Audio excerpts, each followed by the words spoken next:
Pemirsa, jangan lupa subscribe channel official UTV, like dan nyalakan tombol notifikasi.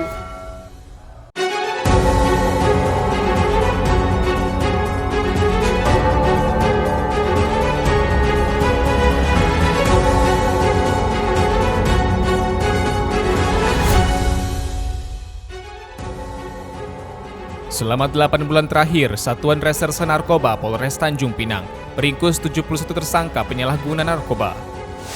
Kepala Staf TNI Angkatan Laut Laksamana TNI Yudo Margono luncurkan kapal terbaru milik Angkatan Laut, kapal cepat rudal Republik Indonesia KRI Golok 688. Warga dihebohkan dengan kehadiran seekor ular jenis king cobra yang bersembunyi di celah tembok dan plafon rumah warga. Halo pemirsa, kita berjumpa dalam program U-News. Program ini memberikan informasi bermakna kepada Anda mengenai sejumlah peristiwa menarik di tanah air. Bersama saya, Fahrian Bahri, dan inilah U-News selengkapnya. Pemirsa, selebriti Deddy Corbuzier sempat menghebohkan jagat media sosial karena mengumumkan dirinya akan rehat dari seluruh media sosial pada 10 Agustus lalu. Namun unggahan pertama usai pengumuman rehatnya, kabar Deddy kembali menghebohkan karena mengabarkan dirinya sempat mengalami kritis karena COVID-19. Deddy Corbuzier mengunggah kabar mengejutkan usai pengumuman istirahat dari media sosial pada 10 Agustus lalu. Ia menyampaikan alasannya sengaja istirahat dari media sosial. Pria yang kerap disapa Master Corbuzier ini mengaku telah mengalami kritis selama 3 hari, dikarenakan sempat dinyatakan positif COVID-19 dan mengalami kerusakan paru-paru yang parah. Saya sakit, saya kritis dalam waktu 3 hari, dan ada kemungkinan besar meninggal. Itu dia kenapa. Ia juga menceritakan 2 minggu setelah rehat dari media sosial, Deddy fokus untuk memulihkan kondisi kesehatannya. Zuriat Agung, UTV mengabarkan.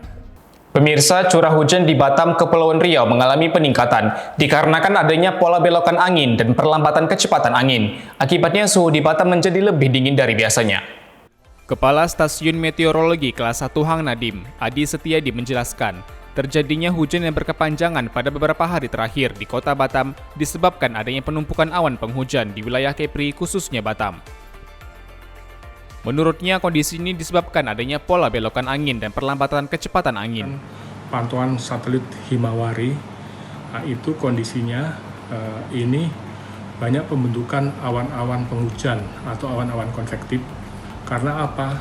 Kalau kita lihat daripada kondisi angin atas pada lapisan 3000 feet ini, kondisinya ini bertiup dari arah barat, kemudian kecepatannya antara 5 sampai dengan 30 km per jam dan membentuk angin yang konvergens. Dengan adanya angin yang konvergensi atau angin yang memumpun, maka konsentrasi ke arah pembentukan awan-awan penghujan itu sangat aktif. Adi menyebut, di Batam terbagi 4 kategori curah hujan, yakni hujan ringan, hujan sedang, hujan lebat, dan hujan sangat lebat. Namun untuk bulan Agustus ini, curah hujan memasuki kategori ringan dan sedang.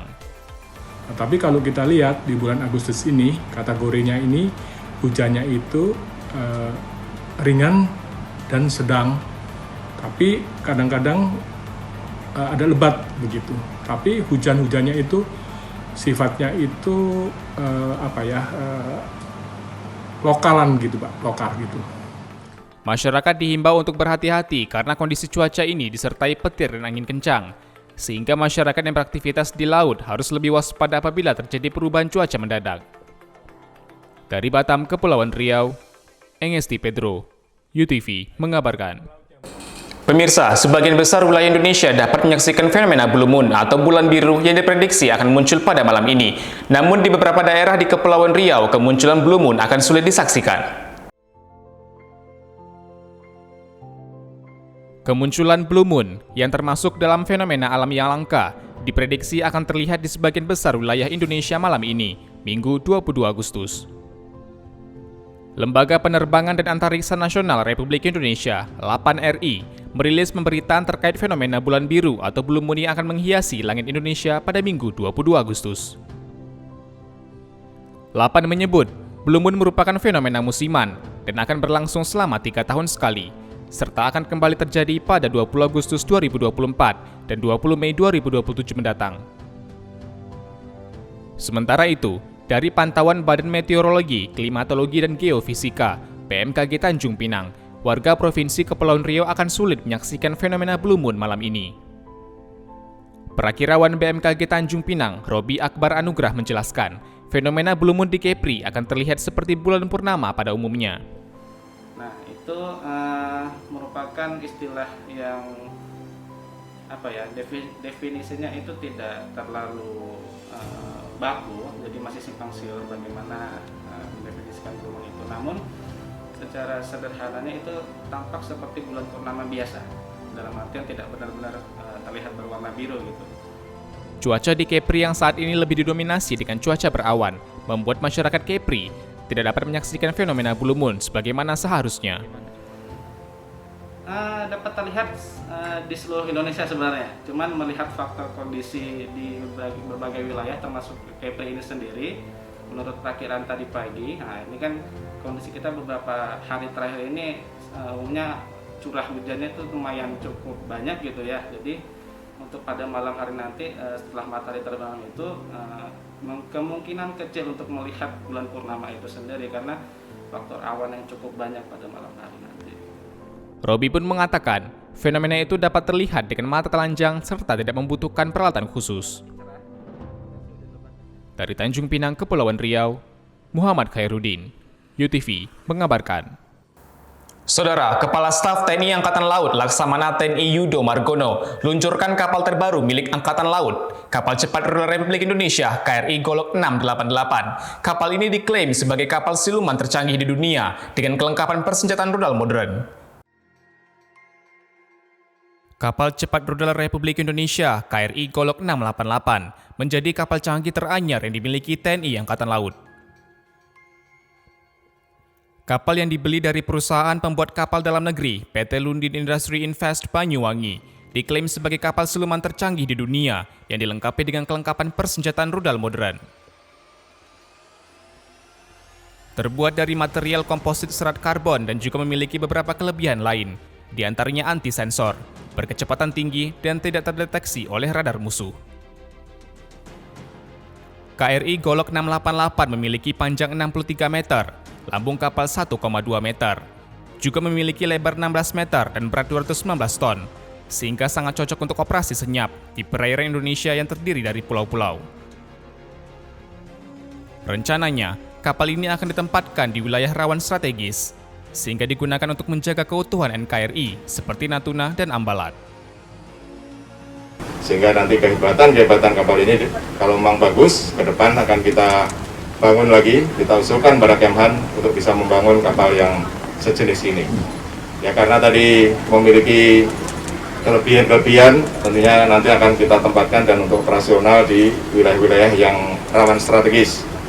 Ya, nanti akan kita proyeksikan. Pemberian nama KRI Golok 688 berdasarkan nama senjata serbaguna yang kerap digunakan oleh masyarakat Indonesia, juga senjata seni bela diri silat. Kapal ini digunakan untuk melaksanakan operasi militer perang dan operasi militer non-perang. Nantinya, jika kapal cepat rudal KRI Golok 688 ini lulus uji coba, TNI Angkatan Laut berencana akan menambah 6 unit KRI lagi untuk menjaga kedaulatan laut Republik Indonesia. Dari Banyuwangi, Jawa Timur, Kantor Berita Antara, UTV mengabarkan. Pemirsa, sirkuit Mandalika di Mataram, Nusa Tenggara Barat diyakini dapat menjadi sumber peluang ekonomi, terutama bagi para pelaku wisata. Pariwisata Lombok, Nusa Tenggara Barat diyakini dapat memetik peluang ekonomi dengan hadirnya sirkuit Mandalika, dikarenakan beragam ajang kejuaraan otomotif dunia akan mengundang kunjungan wisatawan mencapai 50.000 orang lebih. Kepala Dinas Pariwisata Provinsi NTB, Yusron Hadi mengatakan, perlunya sarana pendukung penginapan berkelas yang dapat menunjang kebutuhan wisatawan. Kalau yang di sekitar sini kan misalkan Pullman, kemudian hotel-hotel yang lain mungkin sekitar 500-an, dan tentu saja tidak memadai di sini. Jadi harus ada juga beberapa tempat di Senggigi dan juga atau mungkin di luar Mandalika yang harus siap untuk menerima tamu yang akan menonton. Saat ini, total ketersediaan kamar penginapan di Lombok baru mencapai 7.500 unit kamar. dan akan ditopang oleh dibangunnya homestay sebanyak 900 unit kamar di kawasan Desa Wisata Penyangga Mandalika, Lombok. Meski demikian, upaya tersebut perlu didukung oleh sarana pendukung lainnya seperti transportasi guna menunjang kelancaran perjalanan wisata di NTB. Dari Mataram, Nusa Tenggara Barat, Kantor Berita Antara, UTV mengabarkan.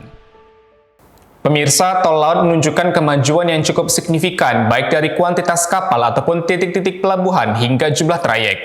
Pengamat maritim menilai tol laut sudah mulai menunjukkan hasil positif dengan berhasil menekan disparitas harga. Namun dibutuhkan penguatan armada kapal internasional agar kekuatan maritim Indonesia semakin kukuh.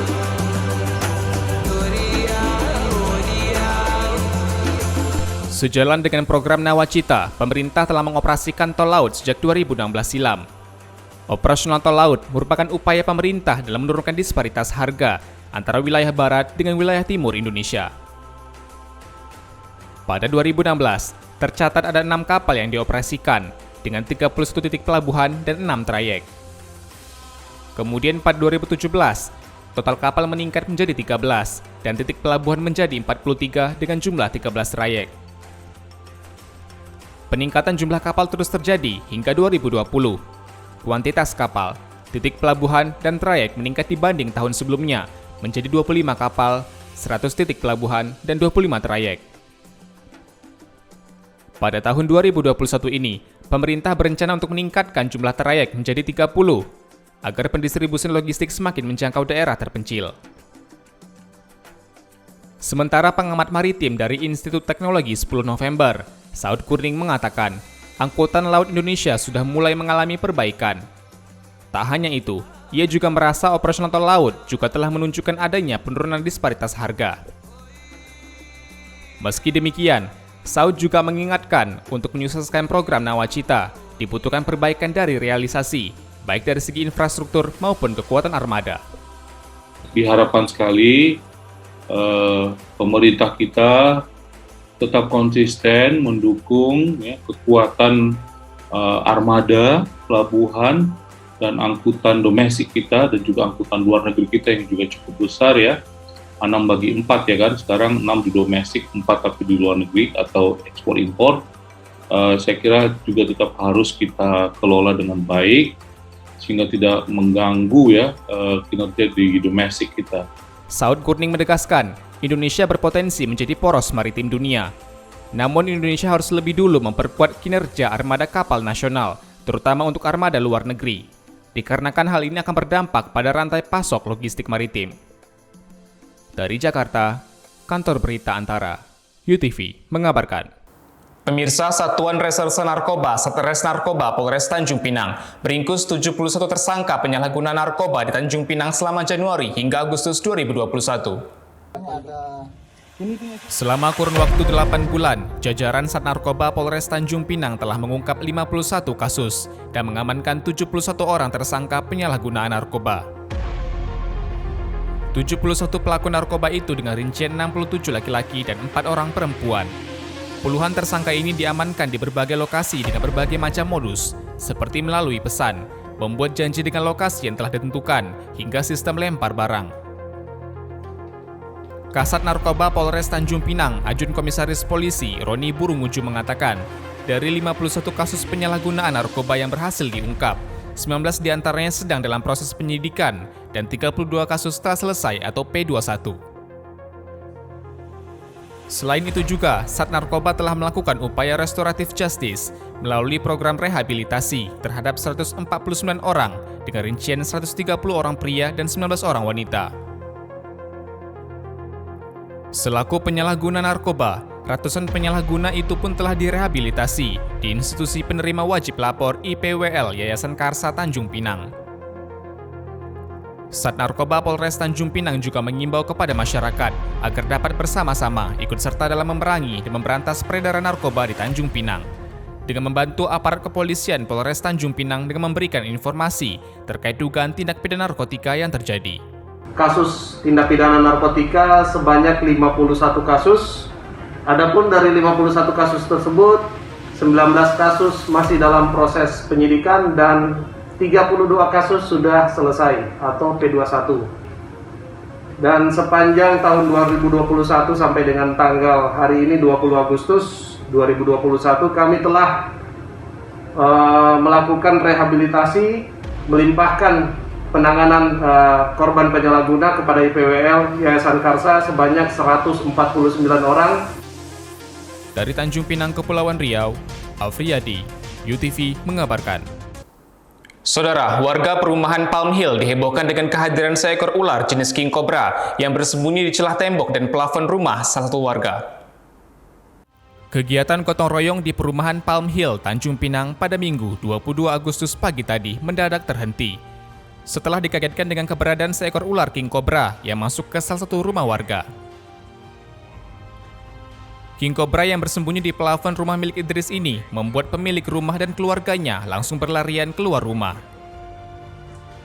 Sekitar 5 orang petugas Badan Penanggulangan Bencana Daerah akhirnya membantu relokasi ular tersebut. Dibutuhkan waktu hingga 2 jam untuk mengeluarkan ular tersebut, dikarenakan king cobra tersebut berada di antara celah tembok dan plafon rumah warga. Proses pemindahan ular akhirnya dibantu dengan pawang, yang menurut warga setempat tak sampai 5 menit, pemindahan king cobra tadi dapat dilakukan. Aksi pawang ular yang mencoba menenangkan dan menangkap king cobra ini ramai ditonton masyarakat. Dari Tanjung Pinang, Kepulauan Riau, UTV mengabarkan. Terima kasih telah menyaksikan informasi yang kami sajikan. Tetap saksikan News selanjutnya. Salam sehat, sampai jumpa.